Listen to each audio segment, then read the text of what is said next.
মৰমৰ শিক্ষাৰ্থীসকল আমি ইতিমধ্যে ত্ৰিভুজৰ বিভিন্ন প্ৰকাৰবোৰ শিকিলো বা তোমালোকে তাৰ উপৰি শিকিছা ত্ৰিভুজৰ উন্নতি কাক কয় মধ্যমা কাক কয় বা ত্ৰিভুজৰ বিভিন্ন ধৰ্মসমূহৰ বিষয়ে আমি পঢ়িলো আৰু আজি আমি কি কৰো অনুশীলনী 7 নৰ A2 7A কোৱেশ্চন নম্বৰ 2 টো কৰো হা তোমালোকৰ প্ৰশ্নটো কিতাপত দিয়া আছে তোমালোকক এটা ত্ৰিভুজ দিয়া আছে LMN এইটো এটা ত্ৰিভুজ দিয়া আছে এই ত্ৰিভুজটোৰ আমাক এই বেলেগ বেলেগ কোৱেশ্চনছবোৰ সুধিছে এমৰ বিপৰীত বাহুটো কি এটা তোমালোকে চোৱা যিকোনো এটা ত্ৰিভুজত তোমালোকৰ এইটো ত্ৰিভুজৰ নাম হ'ল LMN এইটো ত্ৰিভুজ LMN এইটো আমাৰ ত্ৰিভুজ হ'ব এটা এই ত্ৰিভুজটোৰ প্ৰথমতে সুধিছে এংগল M এংগল M ৰ বিপৰীত বাহুটো কি এইটো তোমালোকৰ এংগল M হয়নে গতিকে এংগল M ৰ লগত আমাৰ দুটা বাহু লগ লাগি আছে MN আৰু ML এইটা লগ লাগি আছে গতিকে আমাৰ বিপৰীত বাহুডাল হৈছে কি LN তাৰ মানে আমাৰ 1 নম্বৰ প্ৰশ্নটোৰ উত্তৰ হ'ল উত্তৰবোৰত মই 1 নম্বৰ 2 নম্বৰ লিখি যাও ইয়াতে তোমালোকে সম্পূৰ্ণ বাক্যটো লিখিব পাৰা এংগল M ৰ বিপৰীত বাহু এংগল M ৰ বিপৰীত বাহু হ'ল কি এইটো M এইডাল সন্নিহিত ওচৰাচৰি বাহু ওচৰত থকা বাহু গতিকে বিপৰীত বাহুডাল হৈছে LN হ'ল ঠিক একে ধৰণে 2 নম্বৰৰ উত্তৰটো তোমালোকক সুধিছে কি এংগল N ৰ বিপৰীত বাহুটো কি এইটো N এংগল এই এংগলটো হৈছে এংগল M এটা ইয়াৰ বিপৰীত বাহুটো লাগে ইয়াৰ বিপৰীত বাহু মানে কি N ৰ লগত তুমি এডাল বাহু আৰু এডাল বাহু লগ লাগি আছে গতিকে দূৰত থকা বাহুডাল হ'ব দূৰত কোনডাল বাহু আছে LM গতিকে আমি ইয়াৰ পৰা লিখিব পাৰো এংগল N ৰ বিপৰীত বাহু হ'ল কি LM ধৰিব পাৰিছা নিশ্চয় তাৰ পিছত আমাক নেক্সট নম্বৰ 3 সুধিছে এংগল L ৰ বিপৰীত বাহুটো সুধিছে এইটো L ৰ লগত তোমালোকৰ LM আৰু LN হৈছে সন্নিহিত বাহু গতিকে বিপৰীত বাহু কি হ'ব MN গতিকে এইটো উত্তৰ হ'ল আমাৰ MN গতিকে তোমালোকে মন কৰিছা বা মনত পৰিছে নিশ্চয় আমাৰ এংগল M ৰ বিপৰীত বাহু পালো LN N ৰ বিপৰীত বাহু পালো LM আৰু L ৰ বিপৰীত বাহু পালো MN হ'ল এতিয়া আমাৰ তাৰ পিছত কোৱেশ্চন নম্বৰ 4 ত আছে ইয়াতে মই প্ৰথম দিনটা আছে দিছো দেই এবাৰ আমাৰ কোৱেশ্চন নম্বৰ 1 2 ৰে 4 ত আছে এ 4 ত চোৱা LM ৰ বিপৰীত এটো বিপৰীত আছিল বৰ্ডটো মই মছিৰিয়াৰ কাৰণে গুছি গল LM ৰ বিপৰীত কোণটো কি প্ৰশ্নটো তোমালোকে কিতাপতো চাব পাৰিবা বিপৰীত কোণটো কি এটা LM এই বাহুডাল চোৱা এডাল বাহু এই বাহুডাল এডাল LM বাহুৰ লগত তোমালোকৰ এইটো কোণ L কোণটো আৰু M কোণটো লগ লাগি আছে হয়নে গতিকে তোমাৰ বিপৰীত কোণটো হৈছে N গতিকে আমাৰ ইয়াৰে 4 নম্বৰ উত্তৰটো হ'ল LM ৰ বিপৰীত কোণটো হ'ল কি এইটো আকৌ মই দেখাইছো এডাল LM তাৰ লগত L আৰু M এংগলটো লগ লাগি আছে গতিকে বিপৰীত কোণটো হৈছে এংগল M একে ধৰণে আমাক নেক্সট সুধিছে কোৱেশ্চন নম্বৰ 5 ত সুধিছে MN ৰ বিপৰীত কোণটো কি এডাল হৈছে MN বাহুৰ লগত এংগল M আৰু এংগল N টো লগ লাগি আছে হয়নে গতিকে বিপৰীত কোণটো হৈছে এংগল M গতিকে আমি লিখো MN ৰ মই এখিনি সম্পূৰ্ণকৈ লিখিবা আৰু MN ৰ বিপৰীত কোণটো হৈছে কি এংগল L একে ধৰণে নম্বৰ 6 ত তোমালোকৰ যাব কি NL ৰ এটো NL হ'ল এডাল NL ৰ বিপৰীত বাহুলে বিপৰীত কোণ লাগে গতিকে আমাৰ বিপৰীত কোণটো নিশ্চয় ধৰিব পাৰিছা এংগল M গতিকে আমাৰ উত্তৰটো হ'ল NL ৰ বিপৰীত কোণটো হৈছে তোমালোকৰ NL গতিকে এংগল M এইকেইটা হৈছে আমাৰ উত্তৰ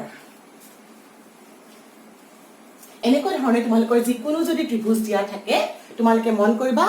দুডাল বা এটা কোণৰ লগত দুডাল বাহু সদায় লগ লাগি থাকে ঠিক তেনেকৈ এটা কোণৰ লগত দুডাল বাহু থাকে ঠিক তেনেকৈ এডাল বাহুৰ লগত দুটা কোণ লগ লাগি থাকে গতিকে তাৰ ওচৰত নথকা দূৰত থকাটোই হৈছে তোমালোকৰ বিপৰীত বাহু বা কোণ হ'ব এবাৰ আমি নেক্সট ইয়াতে কোৱেশ্চন নম্বৰ 3 তোমালোকৰ কিছুমান সংজ্ঞা লিখিব দিয়া হৈছে আৰু এই সংজ্ঞাবোৰ আমি ইতিমধ্যে কৰিছো ঠিক আছে সেইকাৰণে মই এই সংজ্ঞাবোৰ তোমালোকক আকৌ এবাৰ কৰি দিয়া নাই আৰু তোমালোকৰ কোৱেশ্চন নম্বৰ 3 4 হেবত সংজ্ঞা লিখিব দিছে মই তোমালোকক আৰু ধৰ্মবোৰ তোমালোকক মই আগৰ ভিডিঅ'ত বুজাই দিছো হা সেইকাৰণে আমাৰ নেক্সট কোৱেশ্চনটো হৈছে কোৱেশ্চন নম্বৰ 10 এটা আমাৰ প্ৰশ্ন নম্বৰ 10 টো মই কোৱেশ্চনটো প্ৰথমতে লিখি লওঁ কোৱেশ্চন নম্বৰ 10 টো হৈছে তলৰ কোণবোৰ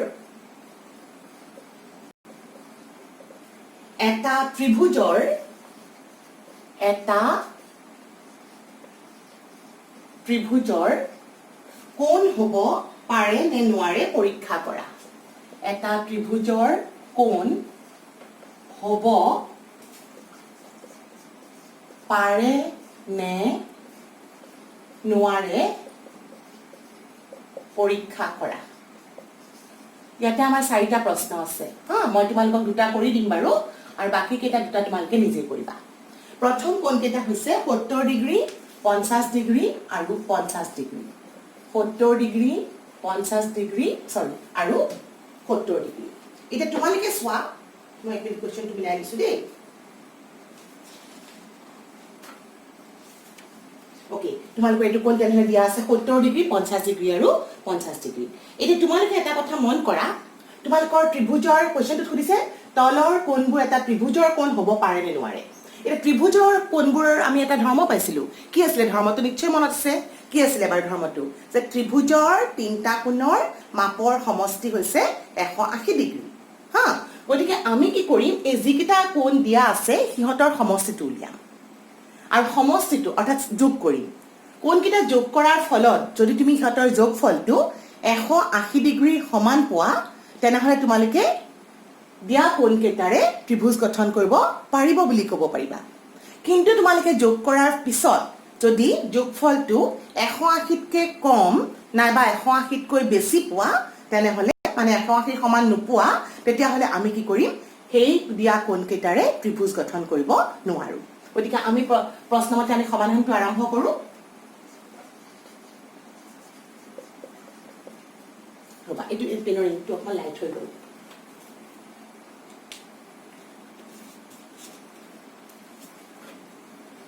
এতিয়া চোৱা মই সমাধানটোৰ কাৰণে প্ৰথমতে কি কৰিম দিয়া কোণকেইটাৰ যোগফল উলিয়াম হা দিয়া কোণকেইটাৰ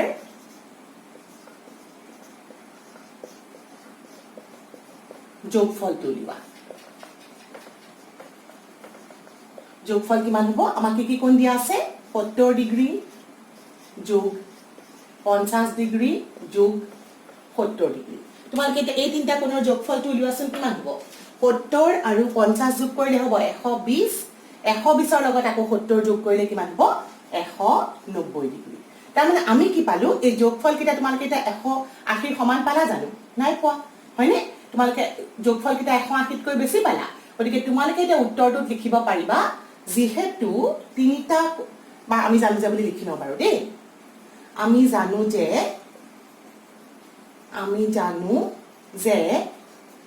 ত্ৰিভুজৰ তিনিটা কোণৰ মাপৰ সমষ্টি তিনিটা কোণৰ মাপৰ সমষ্টি 180 ডিগ্ৰী হল গতিকে কিন্তু তোমালোকে ইয়াতে কি দেখিলা এই তিনটাৰ যোগফল 180 সমান হৈছে জানো নাই হোৱা তাৰমানে তুমি দিয়া কোণকেইটাৰে যোগফল দিয়া কোণকেইটাৰ যোগফলৰে ত্ৰিভুজ গঠন কৰিব পাৰিবা নে নোৱাৰা অবভিয়াসলি নোৱাৰো গতিকে আমি সেই কথাটো এতিয়া লিখি দিম হা গতিকে দিয়া কোণকেইটাৰ জোখেৰে দিয়া কোণকেইটাৰ জোখেৰে বা দিয়া কোণকেইটাৰে মই ডাইৰেক্ট চুটিকে লিখি দিছো দিয়া কোণকেইটাৰে ত্ৰিভুজ গঠন কৰিব নোৱাৰি ত্ৰিভুজ গঠন কৰিব নোৱাৰি হা নোৱাৰিটো আণ্ডাৰলাইন কৰি দিয়া তাৰমানে তোমালোকে দেখিলা যদি দিয়া কোণকেইটাৰ যোগফল যদি 180 সমান হয় তেনে ত্ৰিভুজ গঠন কৰিব পাৰিবা আৰু যদি আমাৰ তিনটা কোণৰ মাপৰ সমষ্টি 180 কৈ ডাঙৰ বা সৰু হয় তেনেহলে সেই যোগকেইটাৰে তোমালোকে ত্ৰিভুজ গঠন কৰিব নোৱাৰা এবাৰ মই আৰু এটা কোৱেশ্চন কৰো ইয়াৰে তোমালোকৰ কিতাপৰ মই 3 নম্বৰ প্ৰশ্নটো কৰি দিছো আমাৰ মান কেইটা আছে 130 ডিগ্ৰী আৰু 25 ডিগ্ৰী আৰু 25 ডিগ্ৰী হল এটা কোণ দিয়া আছে মই আগৰ ধৰণে আকৌ কি কৰিম দিয়া কোণকেইটাৰ যোগফল উলিয়াম ঠিক আছে দিয়া কোণকেইটাৰ যোগফল কিমান হ'ব তেনেহলে 130 ডিগ্ৰী যোগ 25 ডিগ্ৰী যোগ 25 ডিগ্ৰী 25 হল 50 ডিগ্ৰী আৰু 130ৰ লগত যোগ কৰিলে পালো 180 ডিগ্ৰী হল এতিয়া তোমালোকে এটা লিখিবা আমি জানো যে ত্ৰিভুজৰ তিনটা কোণৰ মাপৰ সমষ্টি 180 ডিগ্ৰী হয়নে আৰু আমাৰ হাতত কি পালো এই দিয়া কোণ কেইটাৰে ত্ৰিভুজ গঠন কৰিব পাৰিবা নে নাই 180 পাইছা গতিকে আমি উত্তৰটো হ'ব গতিকে দিয়া কোণ কেইটাৰে ত্ৰিভুজ গঠন কৰিব পাৰি গতিকে তোমালোকে সলিউশনটো ধৰিব পাৰিছা চাগে তোমালোকে কি লিখিবা তেনেহলে তোমালোকে যদি কোণ তিনটাৰ মাপ দিয়া থাকে সিহঁতৰ যোগফল উলিয়াবা আৰু যোগফলটো যদি 180 সমান হয় তেনেহলে তোমালোকে উত্তৰটো দিব পাৰিবা দিয়া কোণ কেইটাৰে ত্ৰিভুজ গঠন কৰিব পাৰি আৰু 180 কৈ কম বা বেছি হলে তোমালোকৰ উত্তৰটো হ'ব দিয়া কোণ কেইটাৰে ত্ৰিভুজ গঠন কৰিব নোৱাৰি হল আমি এবাৰ নেক্সট কোৱেশ্চনলৈ যাওঁ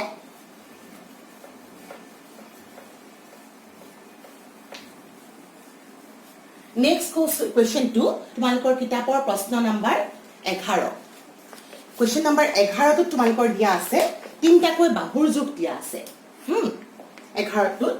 কোৱেশ্চন নম্বৰ 11 তোমালোকৰ তিনটা বাহুৰ যোগ দিয়া আছে তিনিটা বাহুৰ যোগ ত্ৰিভুজৰ তিনিটা বাহুৰ যোগ দিয়া আছে আমাৰ প্ৰশ্নটো হল দিয়া যোগ কেইটাৰে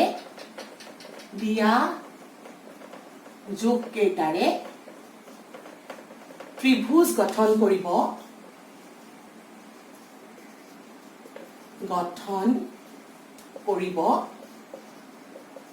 পাৰি নে নোৱাৰি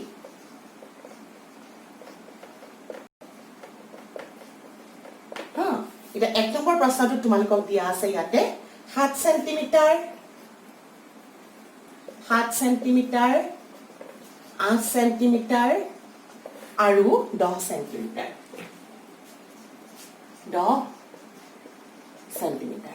এটা আমি কেনেকৈ চাম তোমালোকে মন কৰা তোমালোকৰ হাতত এই যোগকেইটা দিয়া আছে তোমালোকে এটা এই যোগকেইটাৰে ত্ৰিভুজ গঠন কৰিব পাৰি নে নাই চাব লাগিব তোমালোকে বাহুৰ ক্ষেত্ৰতো ত্ৰিভুজৰ এটা ধৰ্ম পাইছিলা সেইটো কি আছিল এবাৰ মনত আছে নে সেই ধৰ্মটো আছিল আমাৰ দুটা বাহুৰ যোগফল তৃতীয় বাহুটোতকৈ বেছি হ'ব লাগিব এতিয়া মই ইয়াৰে যিকোনো দুটা বাহুৰ যোগফল চাওঁ আৰু সেই ক্ষেত্ৰটো আমি প্ৰত্যেকটা বাহুৰ ক্ষেত্ৰতে চাব লাগিব গতিকে মই এইকেইটা কি কৰোঁ প্ৰথমতে সমাধানটোৰ কাৰণে মই যিকোনো দুটা বাহুৰ যোগফল লওঁ এতিয়া ধৰা মই ইয়াতে কৰিলো 7 সেন্টিমিটাৰ যোগ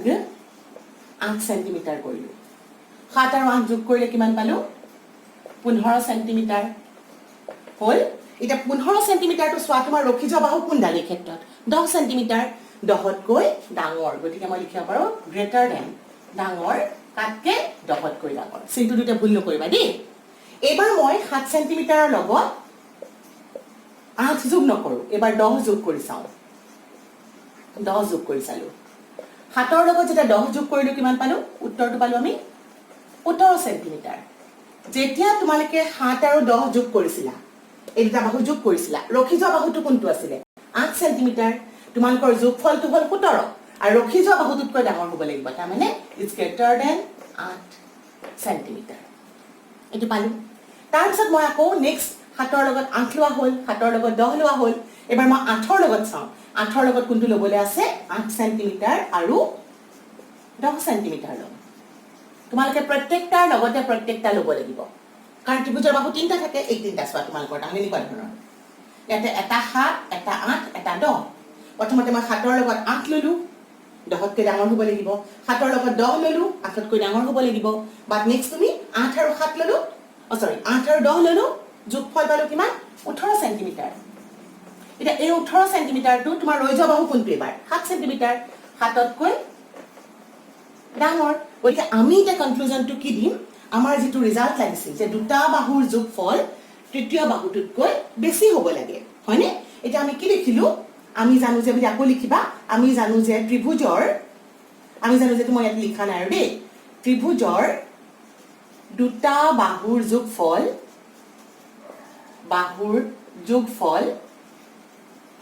তৃতীয়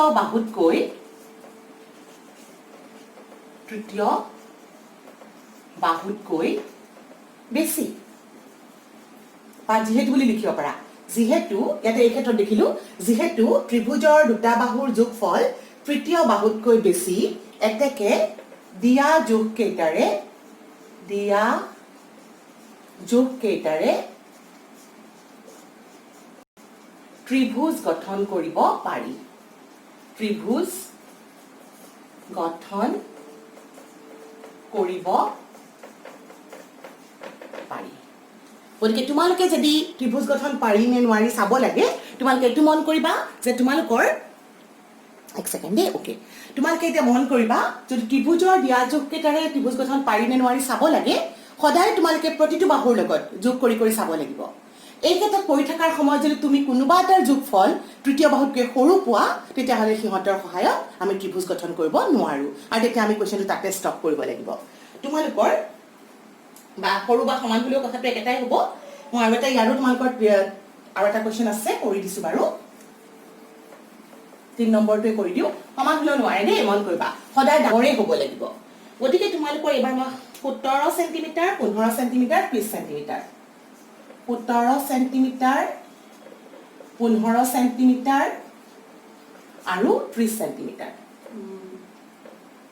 এইটো হ'বই ডাঙৰ এইটো নকৰো মই 4 নম্বৰটো কৰিলো কাৰণ এইটো একেই হ'ব এইটো কৰাতকে তোমালোকক মই 4 নম্বৰটো কৰি দিলে এইটো তোমালোকৰ বেছি ক্লিয়াৰ হ'ব তোমালোকৰ যোগকিটা হৈছে 10 সেন্টিমিটাৰ 15 সেন্টিমিটাৰ 10 সেন্টিমিটাৰ 15 সেন্টিমিটাৰ আৰু 17 সেন্টিমিটাৰ এতিয়া আমি চাব লাগিব এই যোগকেইটাৰে আমি ত্ৰিভুজ গঠন কৰিব পাৰো নে নাই আমি সমাধানটো আকৌ আগৰ ধৰণে আৰম্ভ কৰিব লাগিব যিকোনো দুটা বাহুৰ যোগফল ল'ব লাগিব ঠিক আছে আৰু তাৰপিছত আমি চাব লাগিব সিহঁতৰ যোগফল তৃতীয় বাহুতকৈ বেছি হয় নে নহয় গতিকে মই সমাধানটো আৰম্ভ কৰো প্ৰথমতে মই 10 সেন্টিমিটাৰ আৰু 5 সেন্টিমিটাৰ যোগ কৰি চালো কিমান পাম সৰি দে এইটো 17 নহয় 27 তোমালোকৰ 10 সেন্টিমিটাৰ 15 সেন্টিমিটাৰ যোগ কৰিলো কিমান পালো যোগফল 25 সেন্টিমিটাৰ এতিয়া তুমি চোৱা তাৰ ৰখি যোৱা বাহু কোনডাল 10 আৰু 15 যোগ কৰিলে ৰখি যোৱা বাহুডাল পালা 27 তাৰমানে তোমাৰ দুটা বাহুৰ যোগফল তৃতীয় বাহুতকৈ বেছি হ'ব লাগিছিল হয়নে কিন্তু 25 টো দেখিলে আমাৰ 27 তকৈ সৰু গতিকে আমি এটা লিখিম this is less than 27 centimetre এতিয়া আমি কি কনক্লুজনটো লিখিম লিখিলো যে তৃতীয় বাহুৰ দুটা বাহুৰ যোগফল ত্ৰিভুজৰ দুটা বাহুৰ যোগফল তৃতীয় বাহুতকৈ কম যিহেতু ত্ৰিভুজৰ দুটা বাহুৰ যোগফল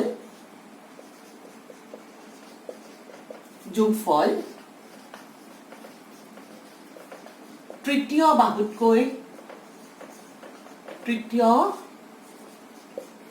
বাহুতকৈ সৰু গতিকে আমাৰ উত্তৰটো হ'ব দিয়া যোগকেইটাৰে এতেকে দিয়া যোগকেইটাৰে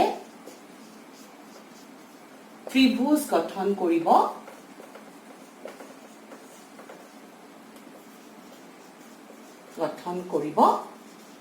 নোৱাৰি গতিকে আমি মন কৰিবা এই কনক্লুজনটো কিন্তু বহুত ইম্পৰ্টেন্ট তোমালোকে যদি এইখিনি কৰি থৈ তোমালোকে লাষ্টৰখিনি নিলিখা তেতিয়া কিন্তু তোমালোকৰ উত্তৰটো নহ'ব হা আৰু ইয়াতে মন কৰা যেহেতু মই প্ৰথম ক্যালকুলেশনটোতকৈ সৰু পাই গলো সেইকাৰণে মই আৰু পিছৰকিটা কৰি চোৱাৰ প্ৰয়োজন নাই কিন্তু ধৰা তুমি প্ৰথম দুটা কৰোতে এইটো ডাঙৰ পালাহেঁতেন তৃতীয় বাহুতকৈ তুমি নেক্সটটো কৰি চোৱা নেক্সট দুটালৈ কৰি চোৱা তাৰপিছত যদি সেইটোও ডাঙৰ হ'লহেঁতেন তাৰপিছত তুমি তাৰ পিছৰ পেয়াৰটো লোৱা কাৰণ 3টা পেয়াৰে পাবা সদায় হয়নে গতিকে সেই ক্ষেত্ৰত তোমালোকৰ প্ৰতিটো যোগ প্ৰতিটা পেয়াৰ যদি লোৱা দুটা দুটাকে যোগ কৰি প্ৰত্যেকটা ক্ষেত্ৰতে যদি তৃতীয় বাহুতকৈ তোমালোকৰ ডাঙৰ হয় যোগফল তেতিয়াহে আমি ত্ৰিভুজ গঠন কৰিব পাৰিম আৰু নহলে নোৱাৰো ঠিক আছে তোমালোকৰ ইয়াতে কোৱেশ্চন এইটো কোৱেশ্চনত আৰু দুটা কোৱেশ্চন ৰখি গৈছে সেইটো তোমালোকে নিজেই কৰি লবা আজিলৈ মই ইয়াতে এৰিছো থ্যাংক ইউ